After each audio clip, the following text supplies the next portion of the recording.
Mr. President, we welcome about 1 million immigrants every year. We welcome them because they come here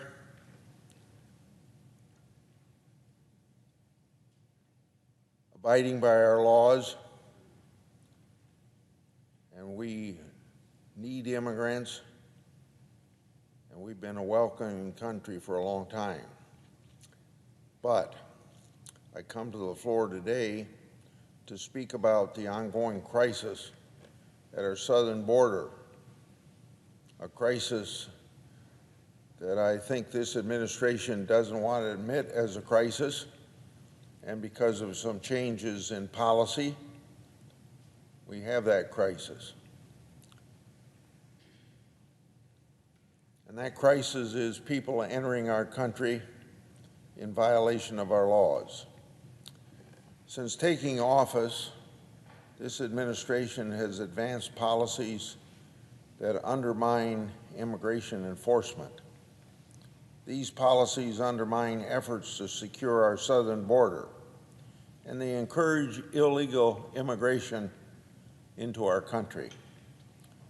President Biden has signaled that when it comes to immigration that violates our laws, the United States is open for business.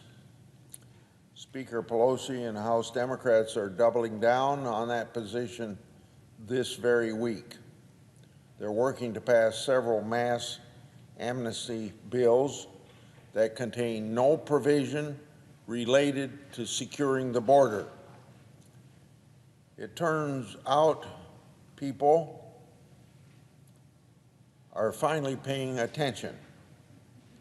The U.S. Customs and Border Protection recently confirmed that it had encountered over 100,000 migrants attempting to cross the southern border in February, the first full month of this new administration.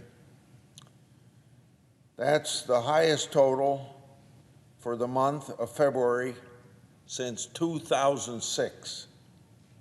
News report, Democrat blaming Trump's policies for this situation that we're in. The number of single adults encountered at the southern border was up 175% compared to last February. The number of family units was up 170%, and the number of unaccompanied alien children was up 171%. The Department of Health and Human Services, which is responsible for the care of unaccompanied children after they arrive in the United States, had 7,300 unaccompanied children referrals in February. That's the highest number of February referrals in the history of the program.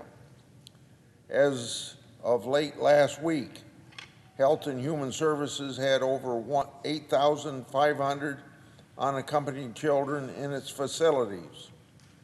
As of this past weekend, more than 4,200 were being held by the Customs and Border Patrol holding facilities, with nearly 3,000 being held past the legal limit of 72 hours. These are the kids in cages, who many of our Democratic colleagues were so outraged about a few years ago, blaming Trump, even though the so-called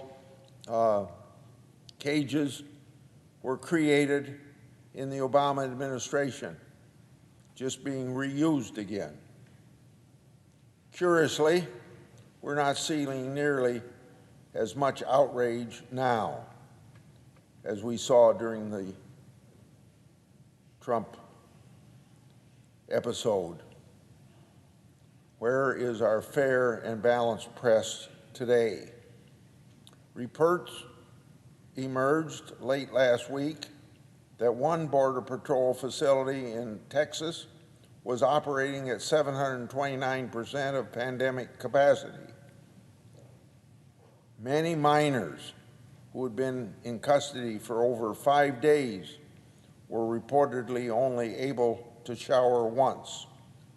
If this was happening during the Trump administration, our Democratic colleagues would be expressing their anger and their outrage on any media outlet that they could find. But because this crisis is happening as a result of President Biden's policies, we have mostly silence. President Biden's border crisis reaches beyond just these staggering numbers that I have given you. First, it's a humanitarian tragedy, a crisis. The Biden administration's policies has incentivized unaccompanied children and family units to make a very incredibly dangerous trip to our southern borders.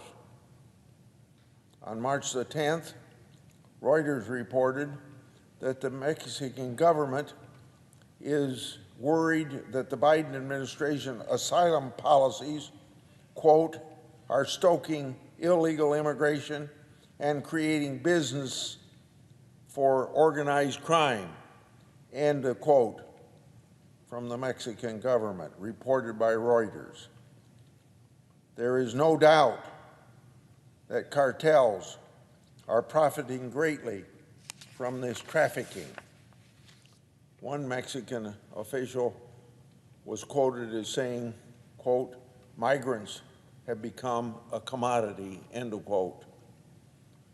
The article went on to discuss how gangs are diversifying methods of smuggling and how smugglers are advising migrants on how to more easily apply for asylum in the United States, including by bringing children. It also described how higher concentrations of migrants in areas near the U.S.-Mexican border have encouraged gangs to recruit some migrants as drug mules and to kidnap other migrants for what? For money. This is a tragedy, and it's a tragedy created in just recent weeks by changes of policies at the border by this new administration. Second, President Biden's border crisis presents a public health threat in the middle of a pandemic. Recent reports have indicated that the administration plans to turn 2 Texas facilities where migrant family units are being held into rapid processing centers. The plan is to hold the family units for 3 days or less.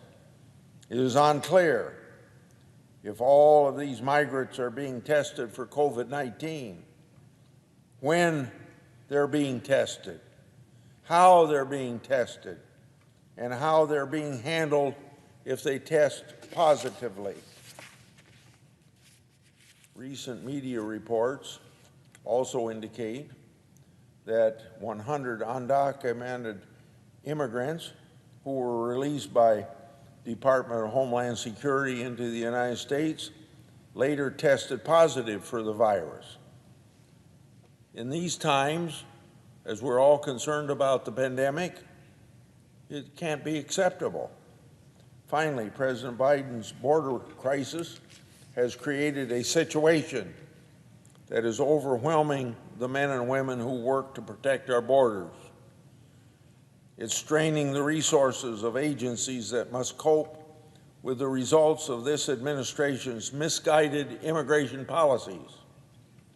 One of the most important responsibilities of the federal government and any presidential administration, Republican or Democrat, is to enforce our immigration laws in ways that ensure the sovereignty of our borders, protects the American people, and lastly, discourages illegal immigration. It's clear that this administration has failed to live up to this responsibility.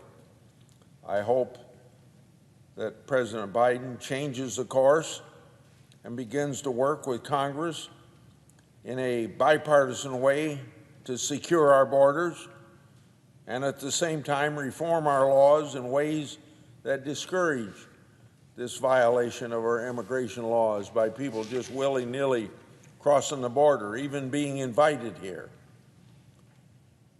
If they instead continue on their present course, this will be just the first of many border surges to come over the next 4 years. What we need is to keep our doors open, as we have done for decades with legal immigrants, and do everything we can to discourage people to come here in violation of our laws. I yield the floor. I suggest